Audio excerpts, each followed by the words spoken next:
እንኳን ጨክኖ ወስዶ ከሚያስቀር ያለ ደጋግሞ ብዙዎች በሙሉ ስሙ አይጠሩትም።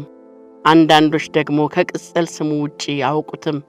እጅግ ተወዳጅ በሆነው የቴሌቪዥን ፕሮግራሙ ስም አለቤ ይሉታል። በበዛ ፍቅርና አክብሮት በየስፍራው ስሙን ያነሱታል። የድሃ አባት ሲሉም ይገልጹታል።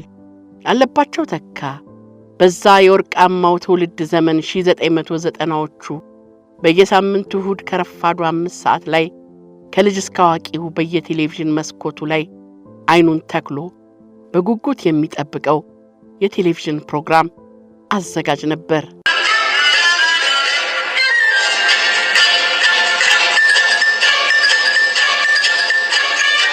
ይህ በሀገራችን የቴሌቪዥን ቶክ ሾው ታሪክ ቀዳሚ የነበረው አለቤ ሾው በዘመኑ እጅግ ተወዳጅ ፕሮግራምም ነበር።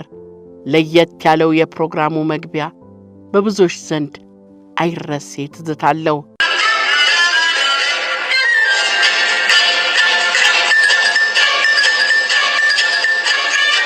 ከዓመታት በፊት ጥር 8 ቀን 1997 ዓ.ም ከቀኑ 8 ሰዓት ላይ የኢትዮጵያ ሬዲዮ እጅግ አስደንጋጭና አሳዛኝ የሆነውን ዜና ለሀገርና ለሕዝብ አሰማ።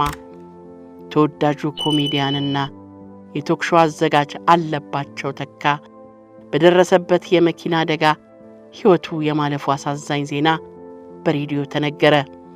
መርዶ ያለባቸው ተካን ቤተሰቦችና ወዳጆችን ብቻ ሳይሆን ድፍን ኢትዮጵያን ያስደነገጠና እጅግ ያሳዘነ ክፉ ዜና ነበር።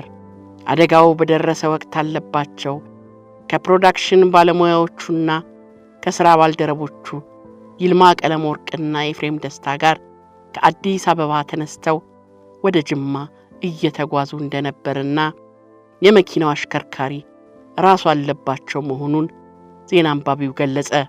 ጅማ ከተማ ለመድረስ 30 ኪሎ ሜትር ሲቀራቸው መኪናዋ የቡልቡላን ወንዝ ድልድይ ግንብ በስተግራ ጥሳ 18 ሜትር ቁልቁል መውረዷንና በዚህ ዘግናኝ አደጋም ተወዳጁ ኮሜዲያንና የቶክ ሾው አዘጋጅ አለባቸው ተካና የሥራ ባልደረባው ይልማ ቀለመወርቅ ሕይወታቸው ማለፉ እንዲሁም የፊልም ኤዲተሩ ኤፍሬም ደስታ በሕይወት መትረፉ ጭምር በዜናው ተነገረ።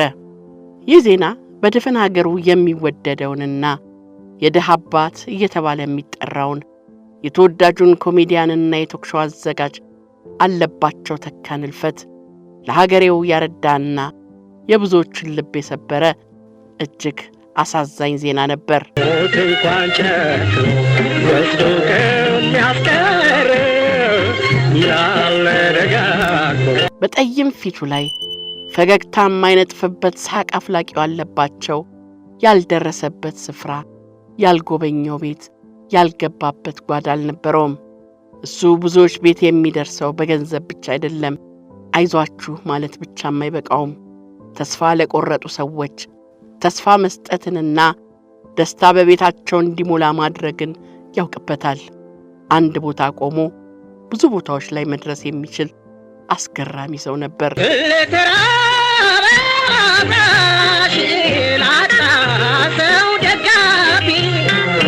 አለቤ ገና በቴሌቪዥን መስኮት ብቅ ሲል የማይስቅ የማይደሰት አለ ለማለት ያስቸግራል።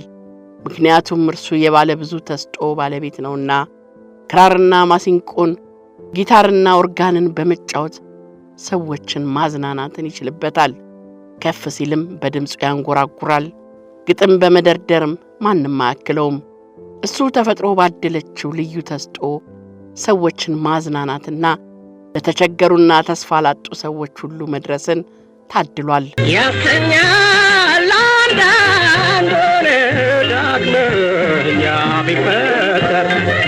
አለባቸው ተካ የተወለደው በ1953 ዓመተ ምህረት በሰሜን ወሎ ውርጌሳ በምትባል ትንሽ ከተማ ነው። የአንደኛ ደረጃ ትምህርቱን የተከታተለውም በዚሁ የትውልድ ቀየው ውርጌሳ የመጀመሪያ ደረጃ ትምህርት ቤት ሲሆን የሁለተኛ ደረጃ ትምህርቱን ደግሞ ወደ አዲስ አበባ በመምጣት ተከታትሏል። ያደገው እጅግ በበዛ ፍቅርና ነጻነት መሆኑ በተፈጥሮ የታደለውን ልዩ ተስጦ ለማውጣትና ለማሳደግ አቅም ሆኖታል። ሲበዛ ቀልድ አዋቂነቱና ተጫዋችነቱ በዙሪያው ባሉ ሰዎች መታወቅ የጀመረው ገና በለጋ ዕድሜው ነበር። ይህ ሁኔታም በቤተሰቦቹ በጓደኞቹና በአካባቢው ባሉ ሰዎች እንዲወደድ አድርጎታል። የአንደኛ ደረጃ ትምህርት ቤት ተማሪ ያለ በትምህርት ቤቱ ተወዳጅ ኮሜዲያን ነበር። ይሁን እንጂ እሱ ተጫዋችነቱንና ቀልድ ፈጣሪነቱን እንጂ ኮሜዲያንነቱን አያውቅም። ኮሜዲ ስለሚባለው ሙያ የሚያውቀው ነገርም አልነበረውም። ነገር ግን አንዳንድ ጊዜ በጎረቤቶቻቸው ቴሌቪዥን እንደሚመለከታቸው የፊልም አክተሮች መሆንን ይመኝ ነበር። የከባድ መኪና ሹፌርነትና መምህርነትም በልጅነት ህልም ውስጥ የነበሩ ሙያዎች ናቸው።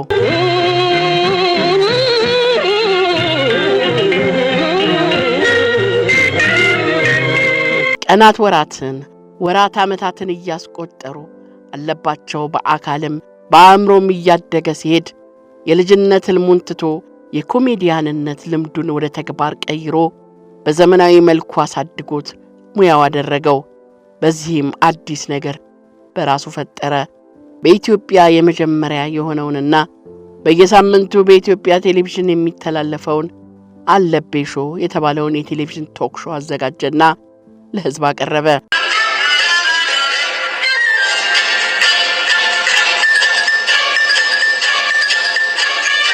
ይህ ቴሌቪዥን ዝግጅት በብዙ ኢትዮጵያውያን ዘንድ ከፍተኛ ተወዳጅነት የነበረውና በበርካቶች ልብ ውስጥ ለየት ያለ ስፍራ ተሰጥቶት የኖረ ብዙዎችን ያነጸ ምርጥ ፕሮግራም ነበር። አለቤ በዝግጅቱ ላይ የተለያዩ የአገር ባለውለታ እንግዶችንና የተረሱ ቀደምት የጥበብ ሰዎችን እያቀረበ እንዲታወሱና ታሪካቸው እንዲነገር ያደርጋል። አብዛኛዎቹ ለሀገርና ለህዝብ ያበረከቱት ታላቅ አስተዋጽኦ ተዘንግቶ እንዳልባሌ ከተጣሉበትና ከተረሱበት ስፍራ እንዲነሱና በኢኮኖሚ እንዲታገዙ ያደርግ ነበር። በዚህም በርካታ የአገር ባለውለታዎች ከወደቁበት እንዲነሱና ቀና ብለው እንዲሄዱ አድርጓቸዋል። ይህ ሁኔታም በድፍን አገሩ የሚታወቅበትንና የድሆች አባት የሚለውን የፍቅር ስም አትርፎለታል።